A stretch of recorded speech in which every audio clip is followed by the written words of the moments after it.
Boa noite, irmãos. Graça e paz.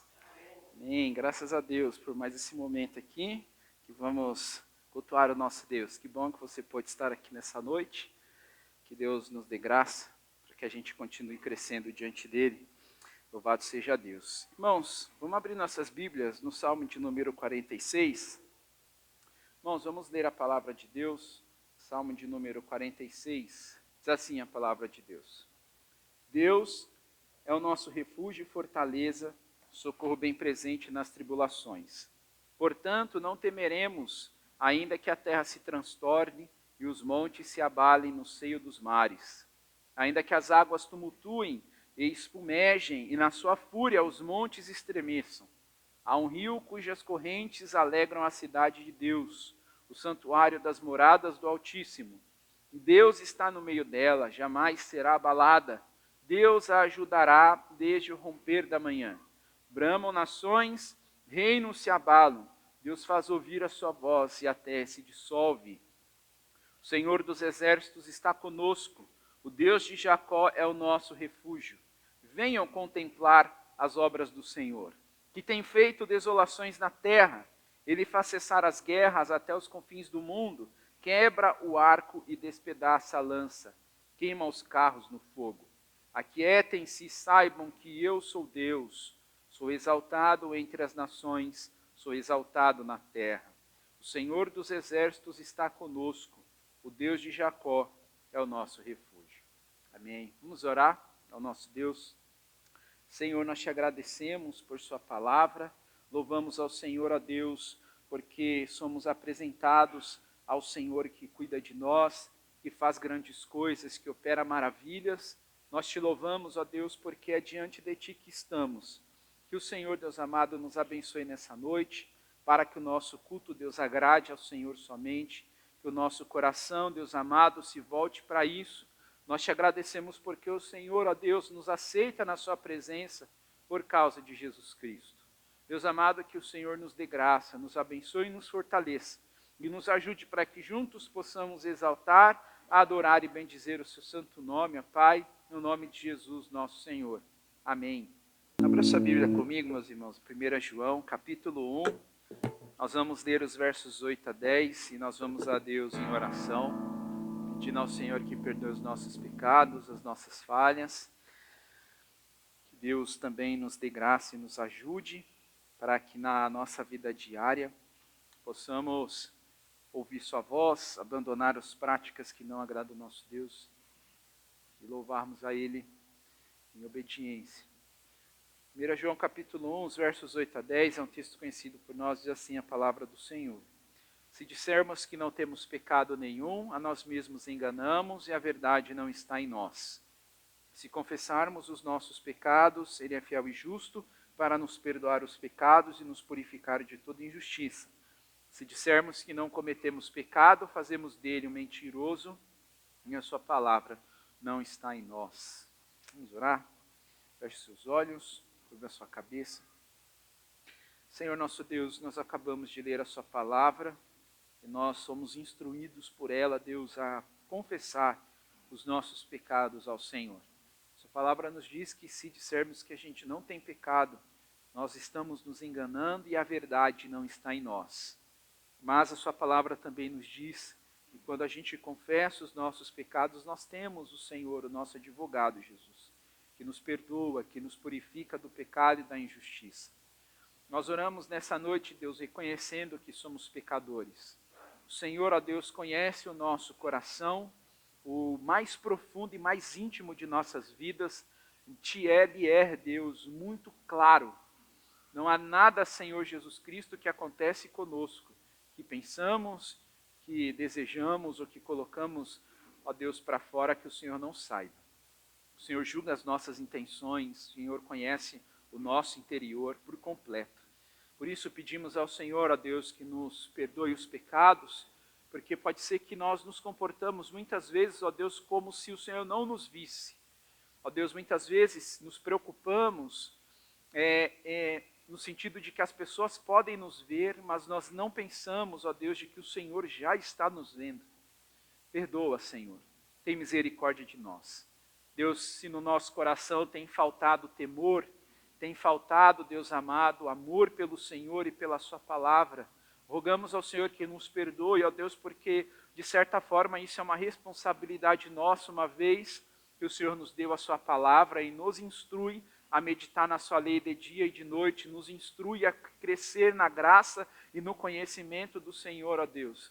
E se nós estamos dedicando tempo, ó Deus, para coisas que não nos levam a crescer diante de Ti, rogamos que o Senhor nos perdoe. Nós sabemos, ó Deus, que quando nós não investimos tempo na sua palavra, em conhecer ao Senhor, nós nos tornamos mais suscetíveis, ó Deus, ao pecado que milita em nossa carne diariamente. Por isso, Deus, pedimos perdão ao Senhor, por muitas vezes não tratar a nossa vida com zelo, por muitas vezes, ó Deus, não nos voltar ao Senhor em arrependimento e viver em submissão diante de Ti. Deus, tem misericórdia das nossas vidas, desvenda os nossos olhos, abra-nos o entendimento, dá-nos coragem para abandonar o que nós temos cometido contra o Senhor e nos faça crescer, Deus, a amar a santidade e a viver, Deus, em piedade diante de Ti. Nós te pedimos, ó Deus, que o Senhor seja conosco e nos ajude, em nome de Jesus. Amém. Amém, meus irmãos. Queria convidar os irmãos a abrir suas Bíblias no Salmo de número 119. Nós vamos meditar no Salmo de número 119. Não será nele todo. Serão nos primeiros 8 versos do Salmo de número 119. Salmo 119, dos versos 1 até o verso 8.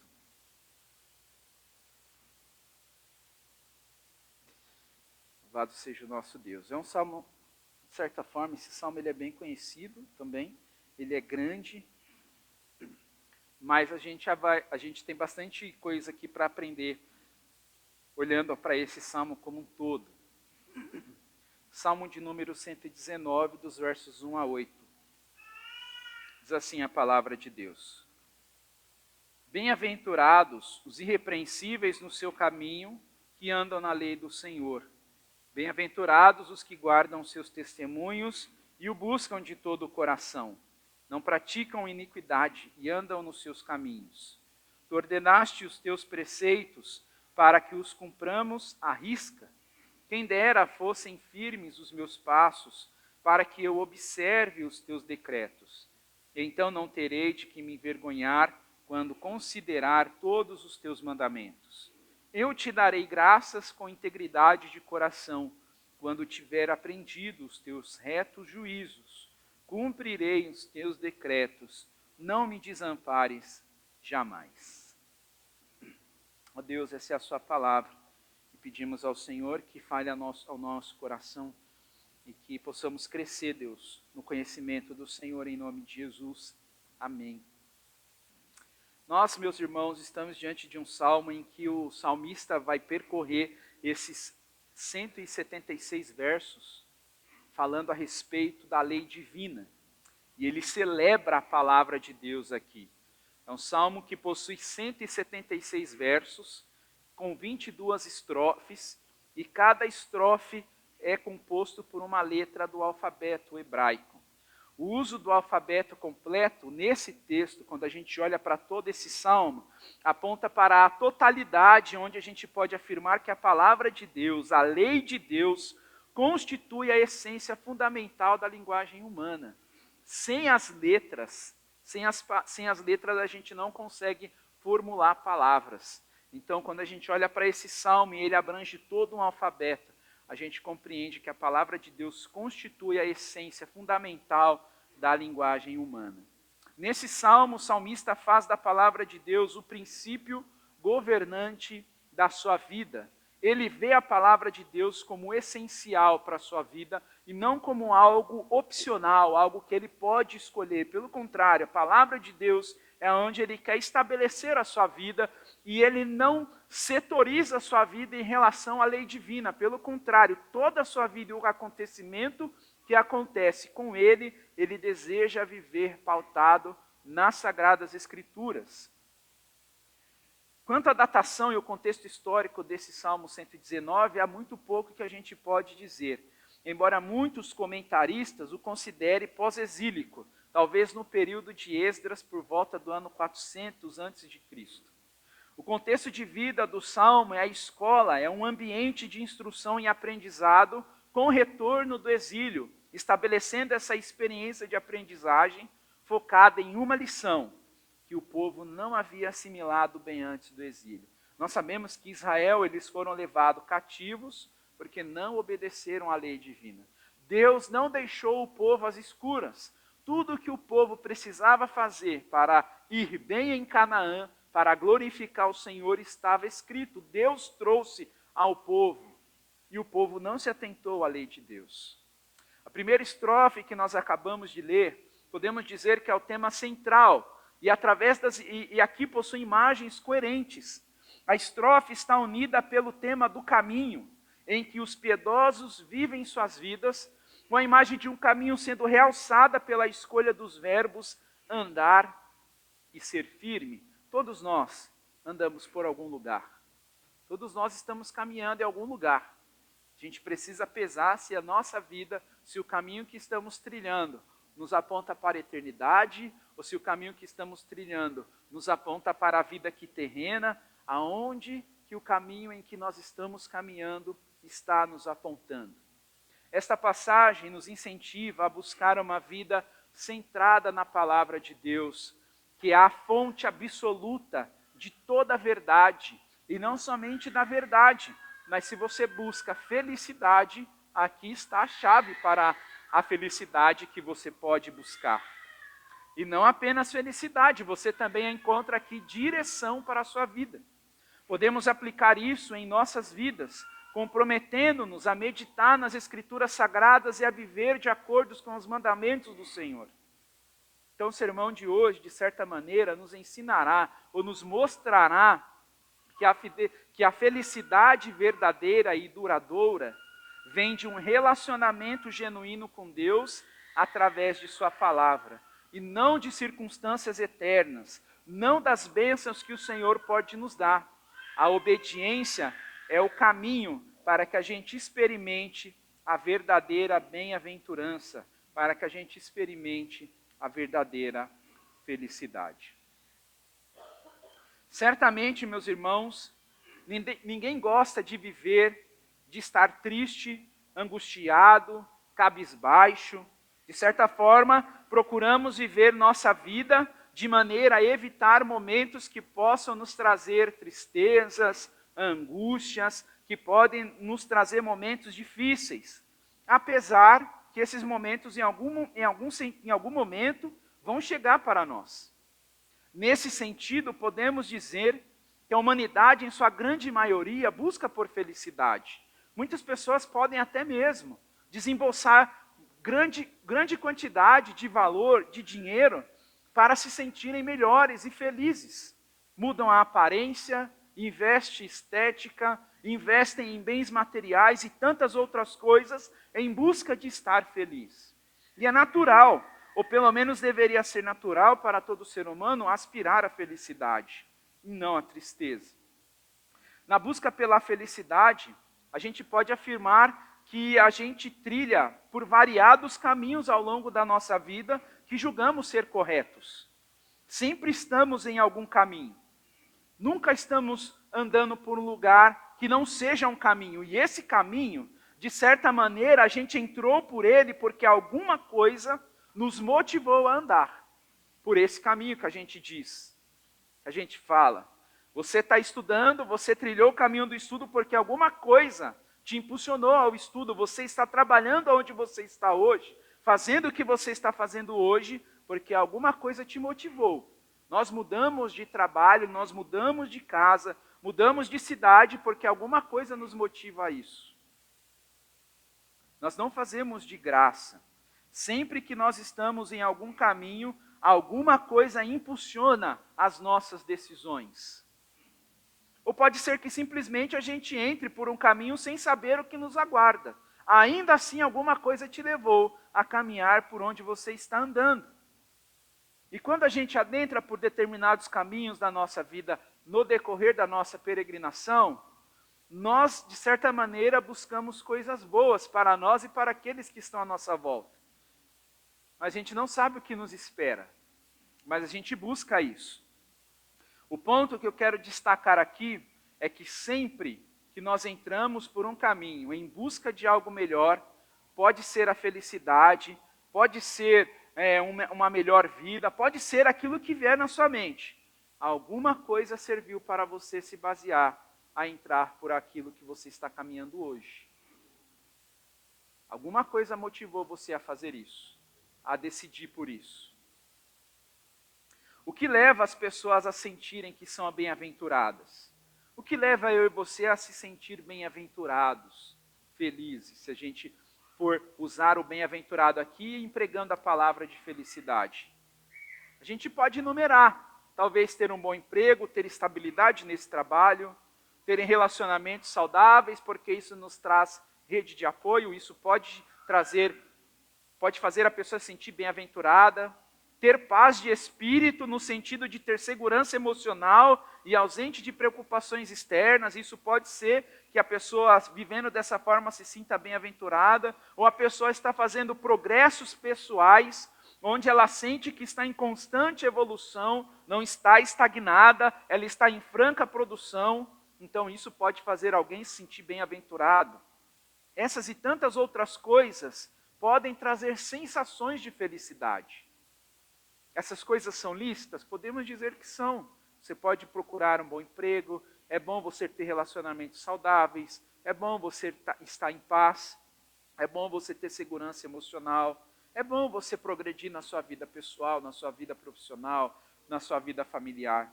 Isso é bom. Essas coisas são lícitas. Mas quando a gente pauta a felicidade nessas coisas, isso talvez não soe como algo bom, meus irmãos, porque essas coisas podem mudar. Elas não são eternas. Hoje você pode estar num bom emprego, amanhã você não pode afirmar que você estará. Hoje você está terminando o domingo empregado, talvez, mas amanhã é segunda-feira e você recebe a notícia, olha, houve um corte de funcionários e você foi premiado. Esse é o mundo. Hoje nós estamos aqui, mas amanhã a gente pode não estar. As coisas aos nossos olhos talvez estão todas organizadas, mas talvez amanhã as coisas começam a sair do eixo. Então, aonde a gente está pautando a raiz ou o alicerce da nossa felicidade, da nossa bem-aventurança? O Salmo 119 começa falando dessa bem-aventurança. Essa expressão também nós encontramos no Salmo de número 1, que abre o livro dos Salmos. E o salmista ali, no Salmo 1, diz que bem-aventurado é aquele que não anda no conselho dos ímpios, não se detém no caminho dos pecadores, nem se assenta na roda dos escarnecedores. Pelo contrário, o seu prazer está na lei do Senhor, e na sua lei medita de dia e de noite. Quando a gente olha para o Novo Testamento, Jesus também fala de bem-aventurança, no Sermão do Monte. Jesus também trata dessa questão da bem-aventurança. O bem-aventurado desse texto é aquele que foi altamente favorecido pela graça divina do Senhor. Nesse sentido, o bem-aventurado não é aquele que possui coisas, não é aquele que possui bens, não é aquele que está bem empregado, não é aquele que está com o carro do ano, não é aquele que está em paz de espírito, não é aquele que está bem empregado, que está em franca produção na sua vida. Não é esse bem-aventurado que as Escrituras diz. Não é desse bem-aventurado que o Salmo 119 está tratando. O bem-aventurado, meus irmãos, é aquele que vive continuamente no temor do Senhor. Aquele que foi favorecido pela graça de Deus, não fará das situações terrenas, não fará das benesses terrenas que o Senhor nos dá para o nosso sustento, o motivo da sua felicidade. Que bom que o Senhor me deu um trabalho, que bom que o Senhor está me concedendo um salário, que bom que o Senhor está me concedendo comunhão com pessoas, graças a Deus por isso. Isso me ajuda a caminhar, me ajuda a viver diante de Deus. Mas o nosso olhar para tudo isso deve nos levar a se render ao Senhor. E fazer dele o nosso sustento. Fazer dele, meus irmãos, a nossa âncora. E não depositar nas coisas o motivo das nossas vidas. Quando a gente faz isso e a gente perde as coisas ou as coisas se vão, a gente pode cair em profunda tristeza. A gente cria expectativas e de repente as nossas expectativas não são supridas. E a gente cai em profunda tristeza. Por isso que o salmista está falando que aquele que é o bem-aventurado, ele é favorecido pela graça divina. E ele vai usar de todas as benesses do Senhor para glorificar a Deus. O bem-aventurado é aquele que foi salvo pela graça. É aquele que por justiça sabe que merecia ser condenado. Porque nós pecamos contra Deus. Nós que nos afastamos da comunhão com Deus. Mas Deus, pela sua graça, nos salvou da condenação eterna. Então, bem-aventurado é aquele que foi alcançado pela graça. É aquele que tem o favor divino ao seu favor porque Deus se moveu a ele por causa de Cristo Jesus. O bem-aventurado vive sua vida de maneira irrepreensível. Uma vez, meus irmãos, que ele sabe que foi alcançado pela graça divina, mesmo sem merecer. E quando nós olhamos para a palavra de Deus no Novo Testamento, ela atesta isso para nós, que mesmo quando nós ainda vivíamos como afundados no pecado, o Senhor nos amou. Nós estávamos mortos em delitos e pecados e o Senhor nos deu vida. Cristo Jesus morreu na cruz do Calvário, sendo nós ainda pecadores. Nós merecíamos o juízo, mas a graça divina nos alcançou. A felicidade daquele que foi alcançado pela graça de Deus não está nas coisas que recebe de Deus, mas ele deseja viver em santidade diante de Deus. Irrepreensível nesse texto tem o sentido de alguém que é livre da culpa, e mediante a isso ele tem um compromisso de vida com a verdade revelada de Deus, e vive então em sujeição a esse Deus que lhe estendeu a sua graça por meio de Jesus Cristo. E aqui, meus irmãos, não é uma troca, no sentido de que, já que Deus fez isso por mim, então eu vou fazer isso por Deus. Como se a gente agisse para com o Senhor de maneira interesseira. Não é dessa forma. A vida do irrepreensível é racional. Ele vive em obediência, ele vive em sujeição a Deus por amor, por gratidão. Ele sabe de onde Deus o tirou. Ele sabe de onde Deus o arrancou e aonde Deus o colocou juntamente com Cristo.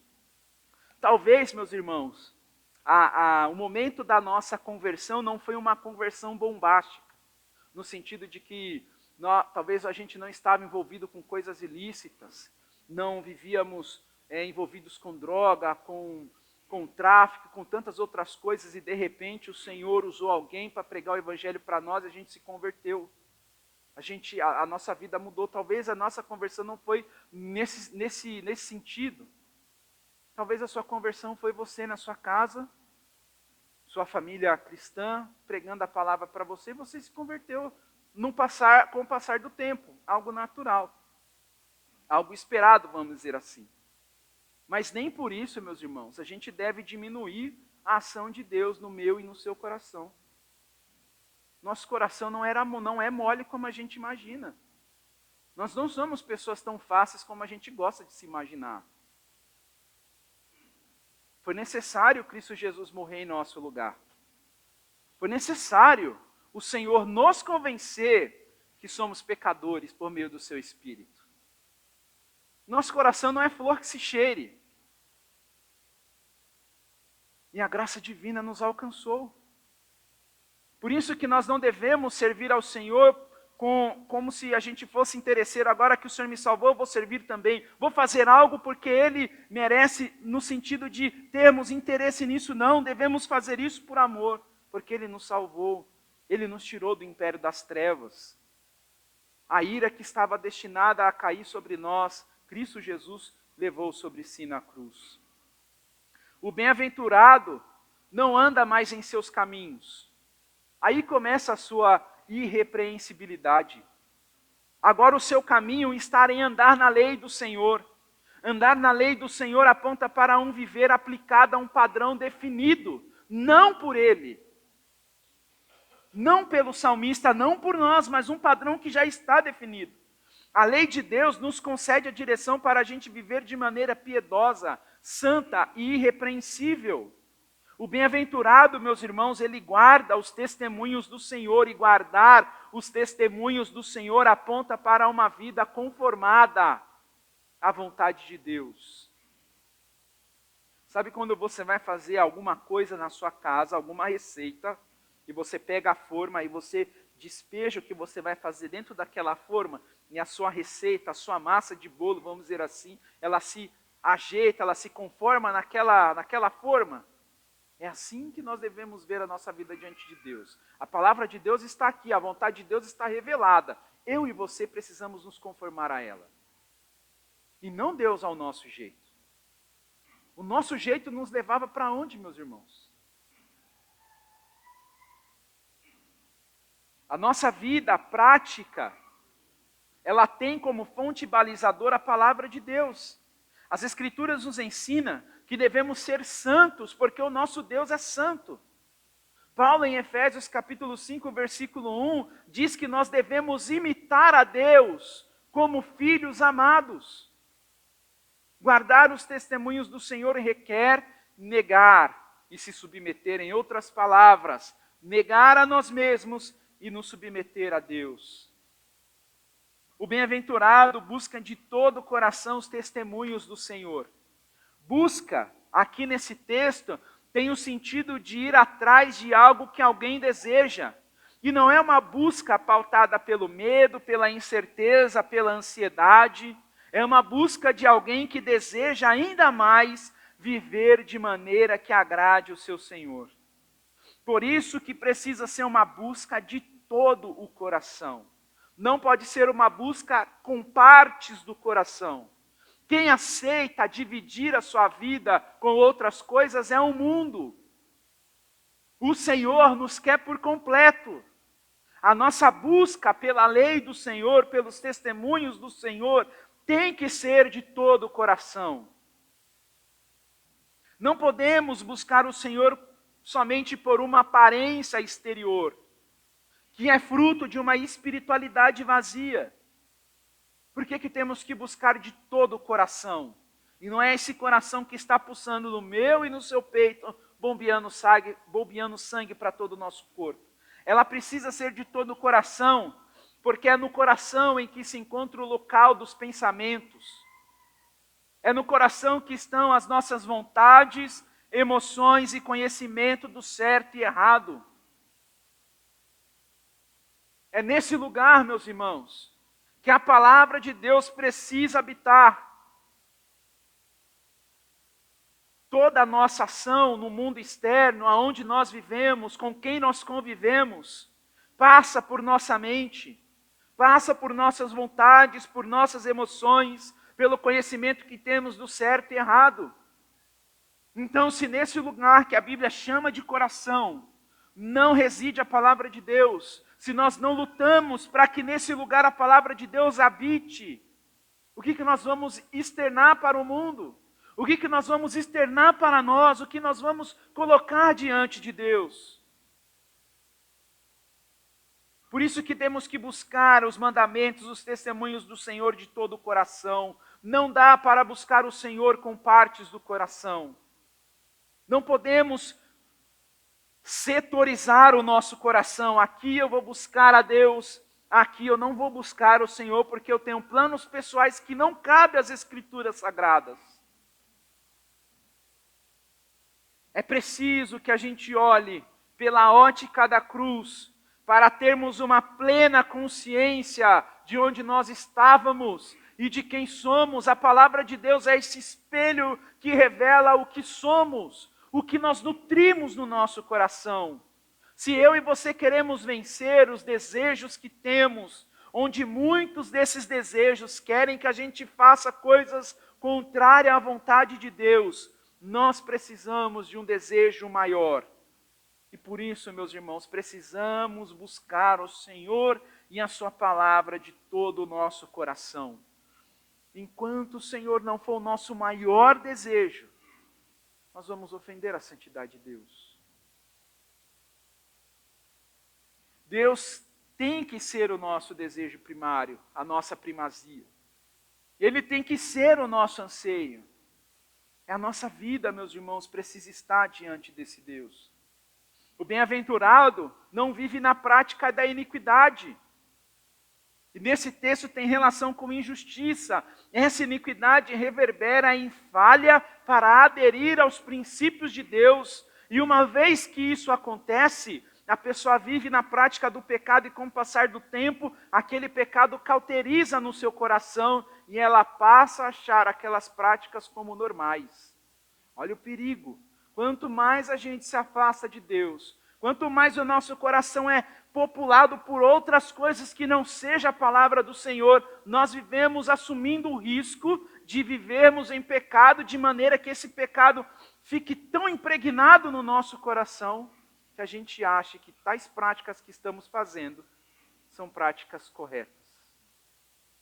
E a gente se engana.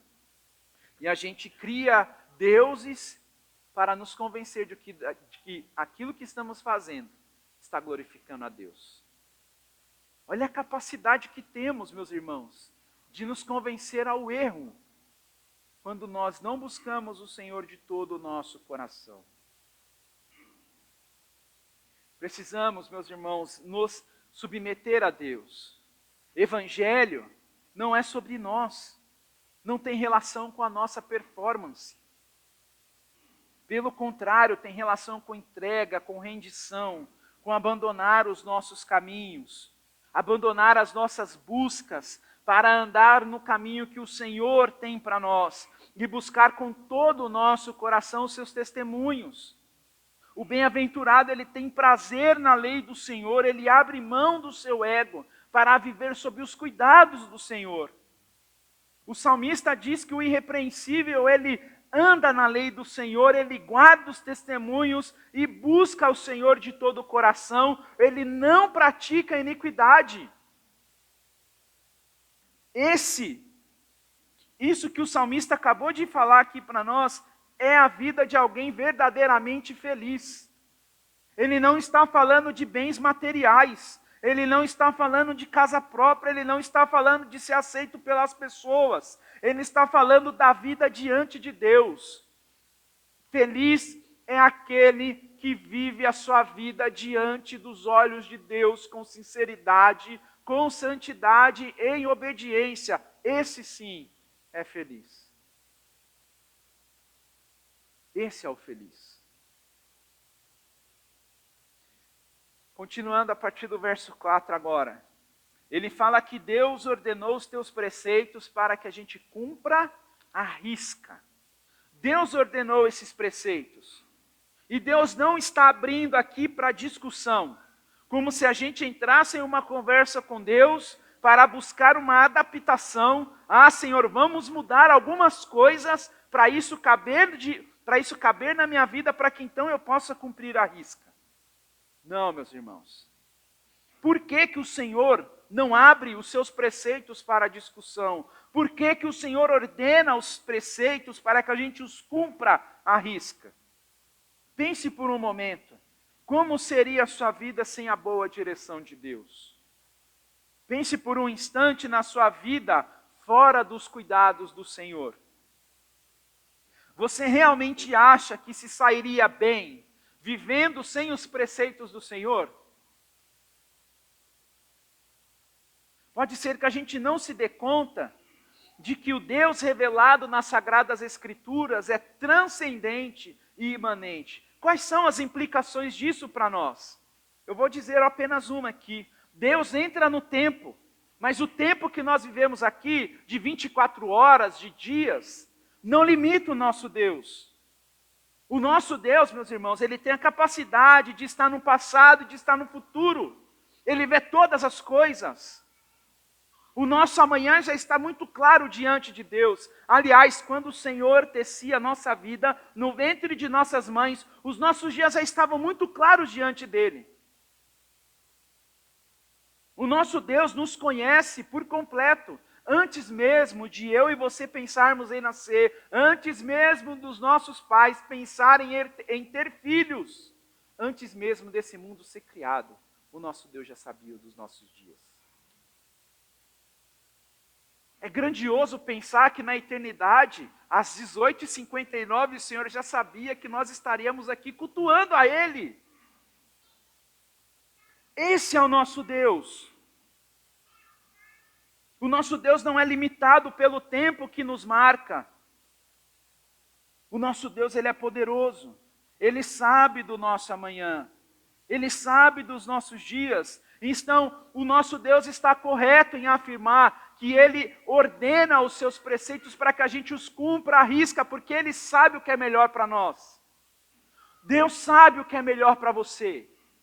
Deus quer o melhor para você. Mas eu e você precisamos nos aplicar às Escrituras Sagradas. Ainda, meus irmãos, que a gente grite, ainda que desejos que temos deixem de ser cumpridos. É melhor vivermos a nossa vida sob os cuidados do Senhor, do que saciar o nosso coração e trazer desgraça para nós e para as pessoas que estão ao nosso redor. É por isso que o Senhor conhece, é por isso que o Senhor ordena para que a gente os cumpra à risca. Pare por um instante para meditar na sua vida antes de você conhecer as Escrituras. Aonde você iria parar? E se o Senhor não te salvasse? Para onde você iria? Os seus caminhos estavam te levando para o inferno. Os meus caminhos me levavam para o inferno.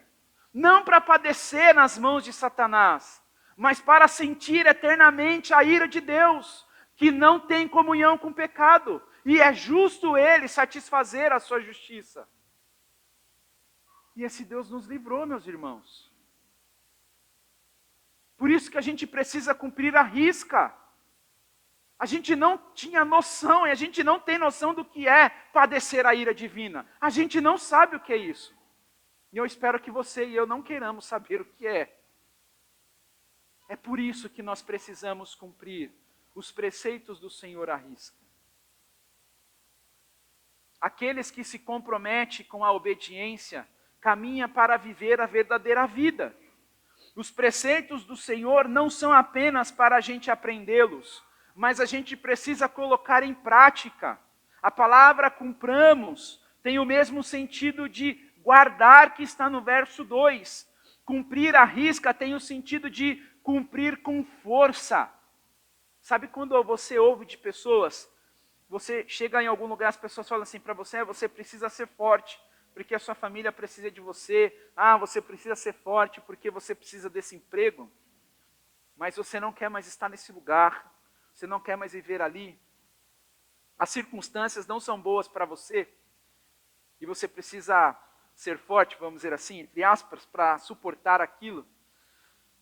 A gente precisa olhar, meus irmãos, para a palavra de Deus e aplicar o mesmo conceito. Senão, não espere que as circunstâncias sejam favoráveis para você obedecer, para você cumprir os mandamentos do Senhor à risca. Não espere. E eu tenho que te dizer, as coisas talvez não vão melhorar. As coisas talvez não vão melhorar.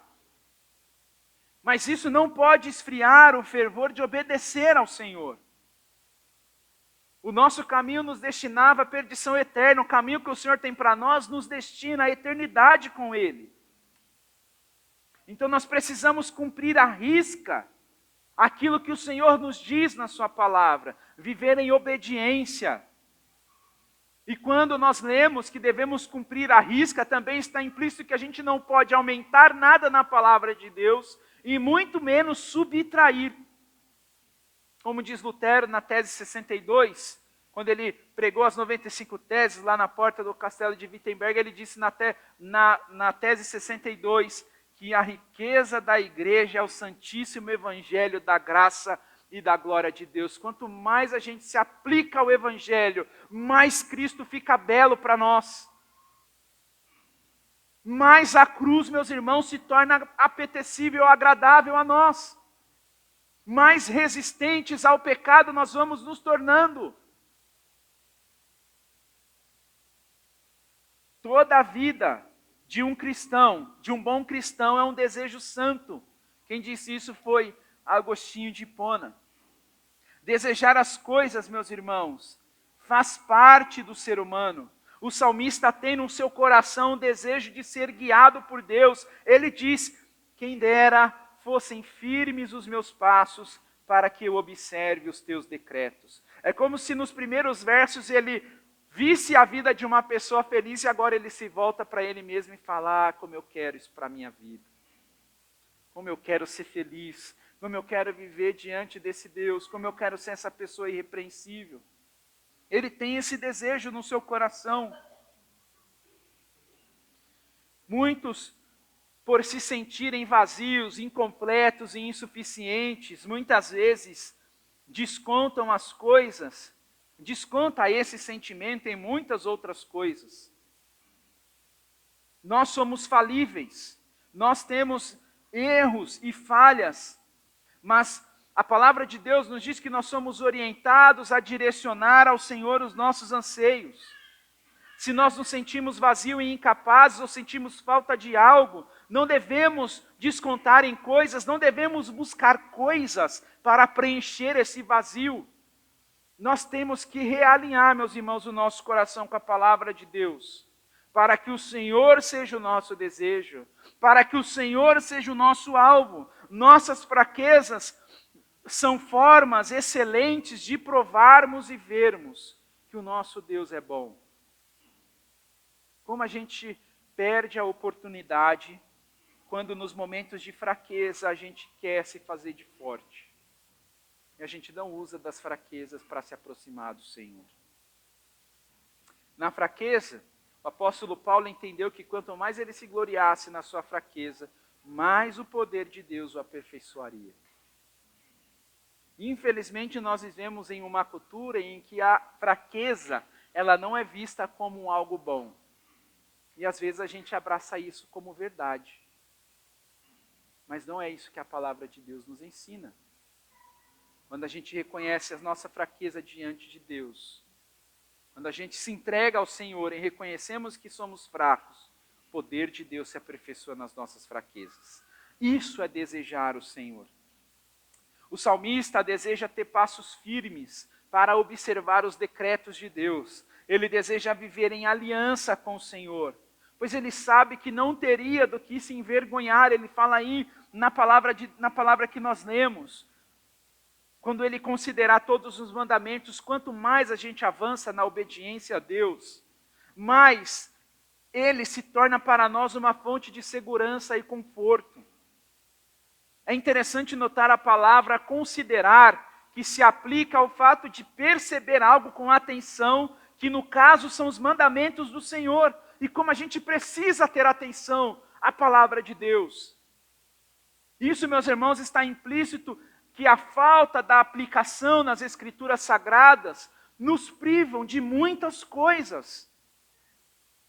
A palavra envergonhar, por exemplo, tem o sentido de culpa, de constrangimento ou de remorso. Quantas pessoas carregam isso sobre si? Porque não se abriram para o Evangelho. A falta da aplicação das Escrituras Sagradas nos privam de compreender que o perdão do Senhor Jesus Cristo é para todas as coisas. Dar atenção às Escrituras Sagradas mantém o crente com uma consciência tranquila diante de Deus. Ainda que ele não seja livre de ser censurado pelo mundo, sua atenção e envolvimento com as Escrituras lhe confere paz, pois mais vale obedecer a Deus do que aos homens. Considerar atentamente os mandamentos de Deus nos conduz a uma vida de pleno contentamento e satisfação. No verso 7, o salmista diz: eu te darei graças com integridade de coração, quando tiver aprendido os teus retos juízos. Sem o conhecimento do Senhor, meus irmãos, não é possível dar graças a Ele de todo o coração. Obediência é um processo de aprendizagem. Obediência faz parte da vida de quem é íntegro de coração. Ser grato com integridade de coração vai além de uma declaração audível. O coração grato é aquele que está conformado ao padrão de Deus. É aquele que está conformado à vontade de Deus. é aquele que se exercita de acordo com a palavra de Deus. E o salmista termina dizendo que ele cumprirá os seus decretos, cumprirá os decretos de Deus. E ele pede para o Senhor não o desamparar. Quando ele diz que cumprirá os decretos do Senhor, ele está assumindo o compromisso, meus irmãos, de manter, de vigiar e de preservar a palavra de Deus. É um compromisso que envolve a sua vida. Não é um compromisso vazio. Não é um compromisso vão. Ele viu, nos primeiros versos, a vida de quem é feliz verdadeiramente. E ele deseja isso para a sua vida. Por isso que ele diz, cumprirei os teus decretos, não me desampare jamais. Para o salmista, a palavra de Deus tem um valor maior do que todas as coisas. O salmista compreende que o conhecimento da palavra de Deus o tornará irrepreensível e o fará caminhar de forma correta e que agrade a Deus. Em certo sentido, o seu apreço e envolvimento com a palavra de Deus o colocou diante da grandeza de Deus. Mediante o seu desejo de cumprir os decretos de Deus, ele pede ao Senhor que não desampare. Isso porque, meus irmãos, ele compreende que as suas forças, que pela sua capacidade, que pela sua performance, que pela sua inteligência, ele não vai conseguir. Ele não tem em si mesmo a capacidade para viver assim. Então ele pede ao Senhor para não desamparar, jamais. As Escrituras revelam a Deus e ao mesmo tempo quem nós somos. E mediante a sua consciência de que sem Deus ele nada pode fazer, ele pede para que o Senhor não desampare. E essa é a consciência que nós devemos ter também, meus irmãos. A palavra de Deus revela o meu e o seu coração. Para terminar, algumas aplicações.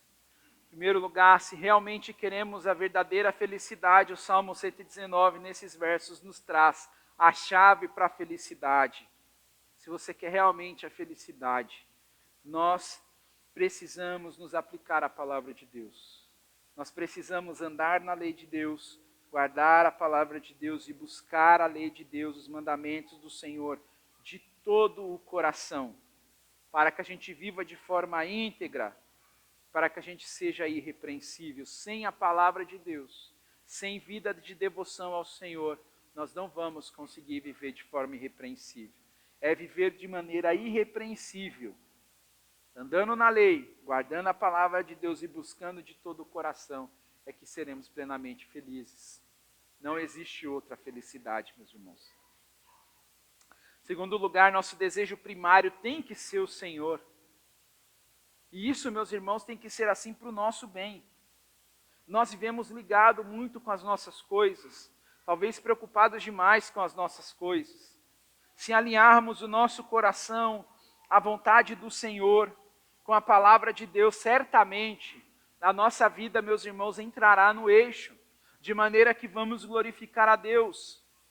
Nós não devemos jogar para debaixo do tapete a nossa fraqueza, não devemos fazer de conta que as coisas não estão acontecendo, e estão acontecendo. As fraquezas demonstram que algumas coisas não estão boas. E eu sei que olhar fraqueza não é algo bom, porque de certa maneira ela vai demonstrar que não somos bons em nós mesmos. Mas a fraqueza é uma das ferramentas que Deus usa para aperfeiçoar o seu poder em nossa vida. Então, ao invés de a gente ficar sustentando na força do nosso braço, que nós estamos bem, que somos fortes, que as coisas estão indo de vento em popa nas nossas vidas, nós devemos assumir outra coisa e falar: Senhor, eu sou fraco, eu não estou conseguindo, eu não consigo vencer esse pecado, eu estou fazendo isso, quando o sangue me ferve eu não consigo fechar a minha boca, quando isso acontece eu não consigo fazer diferente. Nós devemos confessar ao Senhor que nós temos fraquezas. E o Senhor, por sua graça e misericórdia, usará do seu poder, meus irmãos, para aperfeiçoar nossas vidas. O salmista mesmo disse aqui: quem dera os meus passos fossem firmes. Deseja viver nos caminhos do Senhor. E nós também temos que ter o mesmo desejo. Mas para isso, nós precisamos nos expor à palavra de Deus. Por que ele conhece a vida do bem-aventurado? Porque ele se expôs à palavra de Deus. Ele se expôs à palavra de Deus. Terceiro lugar, a solução, meus irmãos, para todos os problemas. E a solução é o Evangelho. A redenção para mim e para você. Nós precisamos, então, assumir um compromisso de obedecer ao Senhor em todas as coisas. Mas devemos estar entregues ao Senhor. Nós devemos nos atentar às palavras do nosso Senhor Jesus Cristo, que disse que sem Ele nada podemos fazer. Nada podemos fazer sem o Senhor. O Senhor não nos coloca na vida cristã para andarmos sozinhos. Não somos, meus irmãos, protagonistas das nossas vidas. Cristo é o centro. Ele é a luz. Ele é o alvo. É Ele que precisa ser visto. É a Ele que precisamos espelhar. É a Ele que devemos imitar. Isso, meus irmãos, vai nos trazer tanta leveza na vida quando a gente se aplicar na palavra de Deus. Isso tira tanto peso, tanta culpa. Aliás, tiram todas as culpas. Quanto mais a gente se aplica à lei de Deus, quanto mais a gente se aplica à vontade de Deus, nosso coração vive em paz. Não porque nós vamos viver ausentes de guerras, de dificuldades, de situações adversas. Não. É porque nós sabemos que o Senhor entra conosco nas situações difíceis, que não estamos sozinhos, que Ele está lá cuidando de nós. Ele é o pastor. Ele entra no vale da sombra da morte com o seu povo. Ele entra no Getsêmani com o seu povo. Ele entra no deserto com o seu povo. Ele entra na cova dos leões com os seus servos. Ele entra na fornalha de fogo ardente com os seus servos. O Senhor entra, meus irmãos. Ele é o pastor. Ele guia as águas tranquilas. Mas quando chegam os dias de vale, os dias de deserto, Ele também guia. E a gente então precisa se abrir para essas verdades. Por isso que o Evangelho é a redenção, porque Cristo Jesus morreu na cruz para que a nossa vida esteja totalmente em suas mãos. Para que a gente possa descansar nos seus cuidados. E é tão difícil a gente descansar, deveria ser mais fácil a gente falar assim, é tão difícil a gente trabalhar, é tão difícil a gente descansar nos cuidados do Senhor. A gente vive ansioso, preocupado, com medo, com a insegurança. Por quê? Por que que isso te assola? Por que que isso tira a sua paz? Por que isso atinge a sua vida com a igreja? Por quê? Isso a gente precisa se perguntar, meus irmãos. Por quê? O que precisamos fazer é obedecer e descansar nos cuidados paternais do nosso Senhor. E por fim, não amamos ao Senhor quando declaramos em palavras, eu amo o Senhor. Nós amamos ao Senhor quando guardamos e obedecemos os seus mandamentos. João 14, 23 diz, se alguém me ama, guardará a minha palavra, e o meu Pai o amará, e viremos para ele e faremos nele morada. Se amamos ao Senhor, meus irmãos, obedeceremos a Ele. Não estou dizendo que é um caminho fácil, mas é o caminho da felicidade. É o caminho da alegria, é o caminho do contentamento, é o caminho da vida eterna. Então que Deus nos ajude para que a gente viva, meus irmãos, essa vida que o salmista deseja viver, que esse também seja o nosso desejo. Ser irrepreensível, andar na lei, guardar os mandamentos, buscar de todo o coração e rogar ao Senhor que nos ajude, que não nos desampare, mas que esteja conosco a todo instante. Amém? Vamos orar? Nosso Deus, obrigado por sua palavra. Obrigado, Senhor, porque nós aprendemos que precisamos, ó Deus, viver diante de Ti. Nos ajuda, Senhor, porque se a gente está correndo atrás das coisas, que isso possa a gente possa frear, Deus. Talvez a gente precise alinhar nossa vida diante do Senhor, colocar as coisas em ordem. Talvez nós estamos sendo consumidos por nossas rotinas, por nossos compromissos, por tantas coisas, ó Deus, que vão aparecendo, e nós julgamos serem necessárias. Mas o que a sua palavra está nos dizendo, Deus, muitas vezes é que a gente precisa descansar em Ti. Então nos ajuda, Senhor, porque se alguma coisa precisa mudar nas nossas vidas, a sua palavra nos mostra, a sua palavra nos instrui. Nós desejamos viver, Deus amado, feliz, enquanto peregrinamos aqui nessa terra. E não uma felicidade de ter as coisas, mas uma felicidade, Deus amado, de uma vida que vive diante do Senhor. Então nos ajuda, Senhor, a reordenar nossas vidas, os nossos anseios, o nosso desejo, para que o nosso alvo seja o Senhor. Que o Senhor trate o nosso coração e nos dê a sua graça. E também nos conceda uma boa semana. Pedimos, ó Deus, a sua direção, em nome de Jesus. Amém. Bem, meus irmãos, Deus nos abençoe.